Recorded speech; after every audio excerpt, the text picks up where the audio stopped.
নবীজির কবরের পাশে শুইতে আপনারা কে কে রাজি আছেন একটু হাত তুলে দেখান। মাশাআল্লাহ, নারে তাকবীর, নারে রিসালাত। আল্লাহ হাত তুলছে নবীর কবরের রওজা পাকের পাশে শোয়ার জন্য।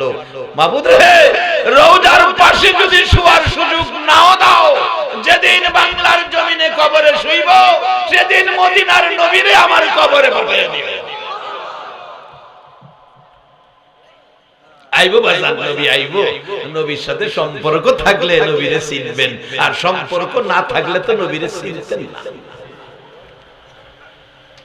আসেন, শর্ট করে ফেলাইছি, দোয়া হয়ে যাবে। এবার ওমর বলছে, একটু দেখো আমার এনে নবীজির পাশে শোয়াইতে হবে। আব্দুল্লাহ দৌড়ে গেছে মা আয়েশার কাছে, মা আমার বাবাকে ছুরি মারছে, কিছুক্ষণের মধ্যে বাবা বিদায় হয়ে যাবে, একটু অনুমতি দেন, নবীজির পাশে বাবা শুইতে চায়। মা আয়েশা বলছেন, আমি তো অনুমতি দিতে পারবো না। আবার মনে মনে ভাবতেছেন, আশা ছিল রে আব্দুল্লাহ, আমার নবীর এক পাশে আমার বাবা আবু বকর শুইয়াছেন, আর এক পাশে আমি আয়েশা সিদ্দিকা শুইব। তোমার বাবা আবদার করেছে, আমি তো ফয়সালা দিতে পারি নাই, তুমি অপেক্ষায় থাকো, আমি নবীজির কাছ থেকে অনুমতি নিয়ে আসি। বলুন নবীজি রওজা পাকে এখনো জিন্দা আছে কিনা? আমার নবী কেমন অবস্থায় জিন্দা, অস্বীকার করার মতো কোনো সুযোগ নাই।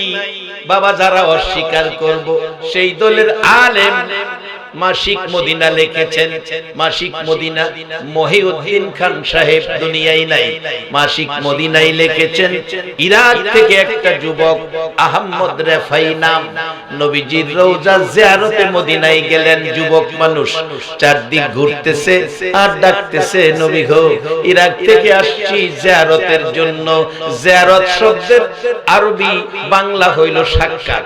নবী গো, সাক্ষাতে আসছি, সাক্ষাৎ যদি না দেন আসার সার্থকতা নাই, সাক্ষাৎ দিতে হবে, সাক্ষাৎ দেন।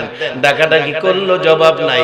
অবশেষে 1,17,000 হাজী, তখন ঘরদর ছিল না, চারপাশে দাঁড়িয়ে আছে।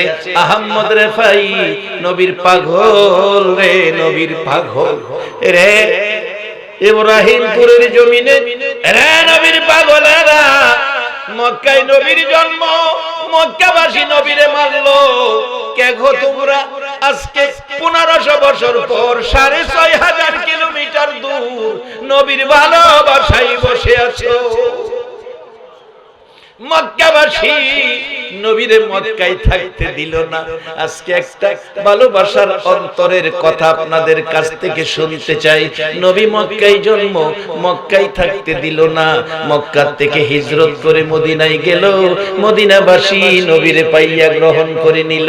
নবী যদি মদিনায় না যাইয়া বাংলাদেশের ইব্রাহিমপুরের জমিনে নবী আসতো, বলুন এই নবীরে গ্রহণ করে আপনারা নিতে রাজি আছেন কিনা? কে কে রাজি? আবার আল্লাহর হাত তুলে দেখা। আল্লাহু আকবার, ইয়া রাসূল, ইয়া রাসূল, হযরত মাওলানা হাফেজ তুরাতুল হোসেন গৈরানি সাহেব, নারে তাকবীর। বাজান, আপনারা যে হাত তুলছেন, নবীরে ভাইলে ভালোবাসা দিলেন, আল্লাহ দেখছেন বাজান। এটাই নাজাতের জন্য হাসরে উসিলা হয়ে যেতে। আল্লাহ খালি সুযোগ খুঁজবো হাসরে, আখিরি নবীর উম্মতের কোন পয়েন্টে মাফ করব। আর যেই কোটে বিচারপতি আল্লাহ ওকালতি করবেন নবী মুহাম্মদুর রাসূলুল্লাহ, আর কেউ কথা বলার ক্ষমতা পাইতো না। ওমর ডাকতেছে, বাবা অনুমতি নিয়ে আসো। অনুমতি দেওয়ার ক্ষমতা রোজার ভিতর থেকে নবীর আছে কিনা? এই বিশ্বাস কি আপনাদের আছে? যারা বিশ্বাস করতো না, হেরার কিতাবের লেখা মাসিক মদিনায় লিখছে, আহমদ রেফাইর জীবনী, যুবক ছেলে ঘুরতেছে না, ডাকতেছে নবী গো সাক্ষাৎ। সাক্ষাৎ পায় না, অবশেষে কয় নবীজি হুসাইন যে বড় আদর করত, এবার হুসাইন ওই ডাকতেছে, না না না না, আমি হুসাইন। হুসাইন রে বুইলা গেছো? ও না না, আমি সাক্ষাৎ চাইছি। নানা গো, আমি হুসাইন। হুসাইনের অভিনয় কইরা আহমদ রেফাই হুসাইনের অভিনয় কইরা নানা ডাকতেছে। এই ডাকটাও নবী সহ্য করতে পারলো না। হুসাইনের মহব্বত আর যেন নবী মানতে পারে নাই। মাসিক মদিনায় লেখে 1,17,000 হাজির সামনে হুসাইনের অভিনয় করে আহমদ রেফাই ডাকছে, নানা কইয়া সাক্ষাৎ করত। আমার নবী রওজা পাকের মাঝখান দিয়ে এই পর্যন্ত হাত মোবারক নবী বাহির করে দিয়েছে। আমি বলবো আজকে যারা সেই নবীর ভালোবাসার জন্য হাত বাড়িয়েছে, আমার নবীর স্বপ্নের একটা রাত্রে দিদার যেন দেখায় দেয়। সেই নবী রওজার পাশে ডাকতেছে মা আয়েশা সিদ্দিকা, ইয়া রাসূলুল্লাহ, ইচ্ছা ছিল আপনার পাশে আমি শুইব। ওমর আসতে চাইতেছে, নবী গো আমি আসবো না ওমর আসবে? আমার নবী রওজা মোবারকের ভিতর থেকে ডাকে, আয়েশা মনে দুঃখ নিও না, তুমি তো আমার আছো, থাকবি রে আয়েশা, কিন্তু আমার রওজার পাশে তুমি নয়, আমার উমর আমার পাশে থাকবে। উমরকে ডাইকা পাশে নিলেন, আবু বকরকে ডাইকা পাশে নিলেন। দেখি কি কাজ করে নবীর পাশে গেল।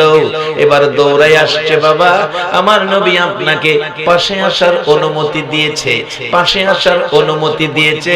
কার পাশে নবী থাকবে, কারে নবী পাশে রাখবে? বাজান শেষ দিকে গেলাম, কার পাশে নবী থাকবে, কাকে নবী ডাইকা পাশে রাখবে? ডাকতেছে, বাবা আপনাকে অনুমতি দিয়েছে পাশে থাকার জন্য। চোখ খুলে হাসি, লা ইলাহা ইল্লাল্লাহ, লা ইলাহা ইল্লাল্লাহ, লা ইলাহা ইল্লাল্লাহ, লা ইলাহা ইল্লাল্লাহ, লা ইলাহা ইল্লাল্লাহ, লা ইলাহা ইল্লাল্লাহ, লা ইলাহা ইল্লাল্লাহ, মুহাম্মাদুর রাসূল সাল্লাল্লাহু আলাইহি ওয়াসাল্লাম। বাজান শেষ দিকে দোয়া হয়ে যাবে। এই যে দেখেন, এবার ওমর চোখ খুলছে, বাবা নবী আমারে কবুল করছে, আমি দোয়া করব আজকের মাহফিলে যারা একটা রাত্রে নবীর স্বপ্নের দিদার যারা নবী কবুল করে, এবং কবরস্থানে যারা ঘুমিয়েছেন, নবীর প্রত্যেকটা কবরের সাথে যেন জান্নাতের দরজা, নবীর রওজা মুবারকের দরজা খুলে দেয়।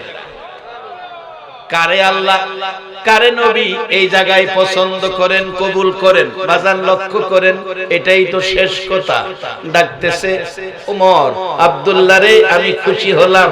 হযরত আলী বলেন আমি পাশে ছিলাম, বললাম ওমর অপেক্ষায় ছিলাম, মুখ খুলো নাই, চোখ খুলো নাই।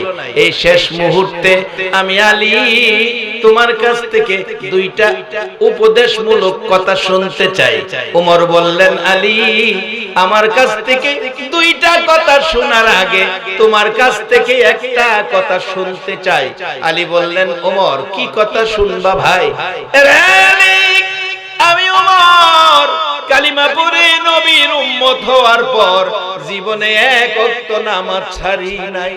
আজকে 2 রাকাত ফজরের নামাজ পড়াইতেছিলাম, একটা রাকাত পড়ানোর পর আমারে ছুরি মারছে, একটা রাকাত নামাজ আদায় হয় নাই, বাকি আছে।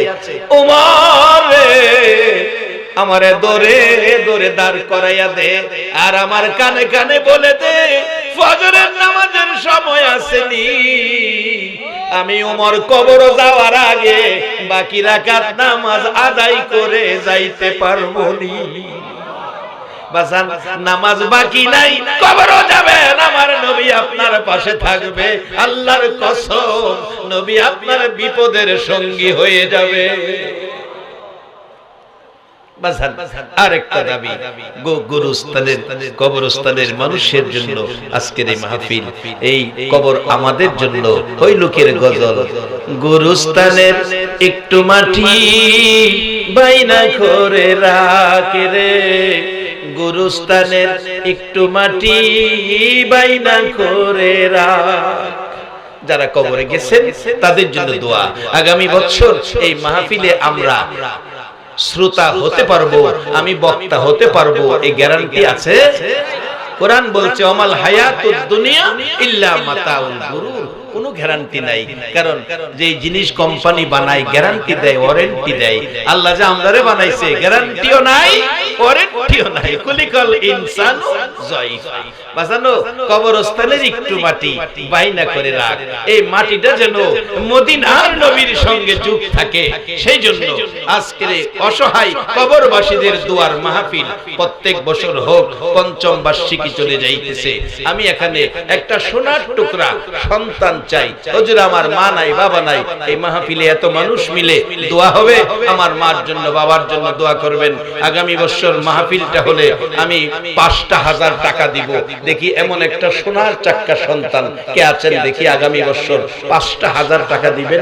এক বছর পরে মাহফিল, এক বছর একটা সর্দি জ্বর এসতে বাঁচাইয়া দিলে আল্লাহ ৫,০০০ টাকা বাইচে দেব।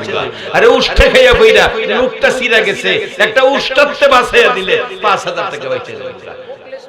মুখলেস মিয়া ইব্রাহিমপুর ৫,০০০ টাকা, সবাই বলো মারহাবা। মাশাআল্লাহ, খুব সহজে পেয়ে গেলাম। আল্লাহ এই এলাকায় তোমার রহমতের চাদর দিয়ে পুরা নবীনগরের মানুষকে শান্তিতে রাখো। আল্লাহ এই এলাকার সন্তানদেরকে মা বাবা কি জিনিস বুঝার তৌফিক দাও। মায়ের পায়ের নিচে জান্নাত, এই বুঝার তৌফিক এই এলাকার সোনার সন্তানদেরকে দাও।